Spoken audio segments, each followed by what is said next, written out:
Hi, my name's Anne-Louise Farquhar and welcome to the hockingstuart June market update.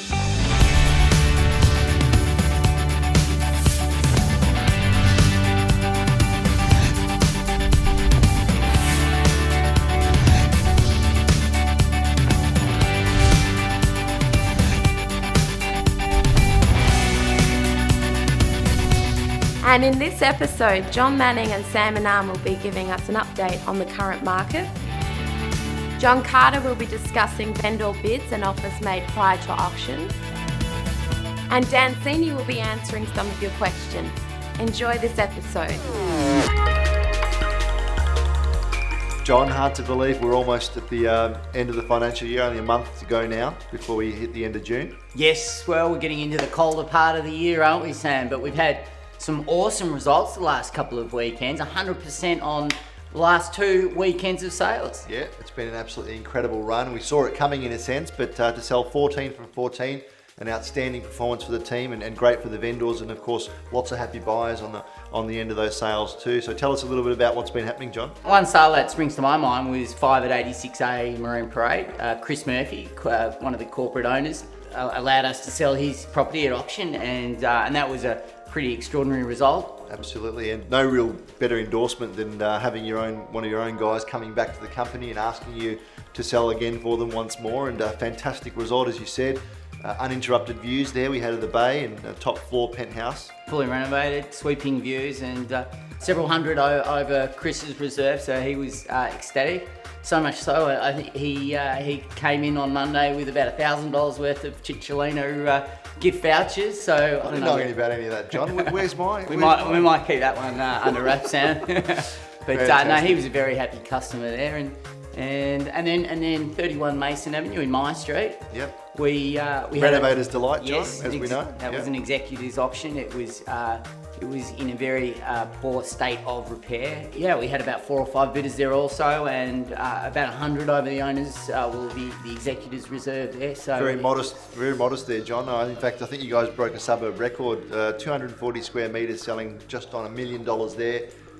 Which is equivalent to $4,000 a square metre. So kudos to you guys. Yeah. Fantastic on that result. Yeah, that was pretty solid. And we're even seeing it sort of flowing on to the bottom end of the market now too. I think Pine Avenue, 6 at 26, selling the 1 bedroom there, top floor, 70s style building, selling $40,000 over reserve at $438,000 with some 6 bidders there, which was absolutely incredible. Glad to see the apartments really benefiting from the run on now with the market too. Yeah, well, also last month where we did the filming was 3 at 30 Tennyson, the beautiful Art Deco apartment, and we had 4 investors. We haven't seen 4 investors finding it out for a while, but yeah, that was very exciting to see. Outstanding performance there on the weekend. Not too bad by the auctioneer either, John. Yeah, you did a great job there, mate. But actually, it sort of brings us to. We are going into the quieter time of the year, aren't we? So well, traditionally, winter seems to be the quieter time, the darker time, and the early morning starts are a bit harder, of course, in winter. But glad to see the market's really pumping right into this early part of winter. And what do you think will happen, John? Well, it confuses me a little bit why some of our clients tend to hold off till spring. They're waiting for the flowers to come out, but in my time, I've seen some amazing winters where we've had auction results that have been well over expectations. So the buyers don't go to sleep. The buyers are still out there. It's a great time to sell. Absolutely, and I think if anyone's thinking of a spring sale, you've got the opportunity for a captive audience now and really capitalise on that fantastic market that we're seeing. So let's see how everything sort of unfolds over the coming months, and good luck with everything, John. Yeah, it's great. All right, see mate. you all soon. Cheers. Hi guys, welcome to another episode of John Carter's Auction Tips. Today I'm going to give you a few more clues about how to bid and buy at auction. One of the things I get asked a lot is, should I make an offer prior to auction?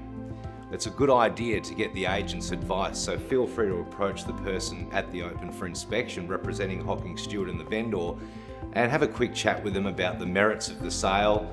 Perhaps ask why the owner's selling. We're fine to answer questions like that, and that will give you a good idea as to whether making an offer is the right thing to do. Sometimes the vendor won't sell under any circumstance, perhaps if it's a deceased estate, or they may have bought a property elsewhere, or there are several owners on the title, and then it's very hard to sell before auction. So always get the agent's opinion first. In those instances, sometimes it's a good idea just to make sure that the agent knows you're interested, get your name down on that buyer sheet with full name, email address, phone number, and really make a point of letting the agent know that you're keen, and if perhaps something was to happen prior to auction, to make sure he rings you. And at Hocking Stuart, we ring you all back. Another question I'm commonly asked is, what is a vendor bid? Well, a vendor bid will be announced at the auction. It'll be very clear to you. The auctioneer will say vendor bid if he takes one. They're normally at the bottom end of the action, if you like. They're never at a level where the owner would perhaps do business, no way. So feel confident to bid over the top of that vendor bid. And there's a very good reason to do that, because technically, if the agent's got the bid, or the vendor rather, the vendor bid, the bid's with them, with us. But if you want to have the first rights to negotiate, or to make yourself in the forerunning of the auction, you've got to bid above that. No point holding back and leaving it on an agent's vendor bid, because if the bid's with the agent, the auctioneer, we're free to deal with whomever we like. But if you bid over the top of that vendor bid and you're the highest bidder, we have to deal with you for 15 minutes at the vendor's reserve price. So it's a very smart move to bid over the top of that vendor bid no matter what. I hope my tips have been helpful today, and I hope to see you out in the field soon. I'm John Carter, and thank you. Hi viewers, this week we'll be answering 2 questions from some of our customers. The first one comes in from Finn of Balaclava. Finn's asked, is it better to have a quote range or no price for my home on the internet? Finn, the way I'd answer that is it's always better to have a quote range to allow for the maximum amount of buyers to see and then come and view your home. It's no secret that when you have contact agent or POA or something of those sorts, you do lose a portion of buyers. They look at it and they think, oh, it's too hard, I can't see what it costs, I'm not even going to inquire on this property. At Hocking Stuart, we believe in full transparency with buyers. Therefore, we always insist on quoting a price range to give them an accurate idea of what your property might be worth, and we can always adjust this throughout the campaign based on how much feedback we're getting from buyers. So if we've quoted it at 900 to $1 million, and the buyers are telling us it's over $1 million, we can adjust that throughout the campaign to keep it as accurate as possible. Our next question comes from Anthony of Elwood. Anthony's asked, if I move out of my property, do I really need to stage my home, or can I just have it empty when the property goes to sale? Anthony, I'll start by saying it is always desirable to stage your property professionally when taking it to auction. There's a few reasons behind that, and I'll go through them. The first one is, when the property is empty, some buyers, they just can't imagine themselves living in that space. They struggle to imagine all the furniture and where they're going to fit things, and it just doesn't feel like a home, it just feels like an empty space. The second reason is, we always want your property looking as best it can, and when it looks like it's been straight out of Vogue magazine, buyers really appreciate the work that goes into it, and they walk around the property thinking, wow, this place looks $1 million, I want to live here. And the third, and probably the most important thing, is it gives your property a real homely feel. Now, when buyers are out there searching for property on a Saturday, and they're looking at 5 or 6, they're running around, they're in and out, they're overwhelmed. At the end of the day, if I was to ask them, that one you saw, the third property, what was the color of the carpet, or what was the color of the kitchen bench top?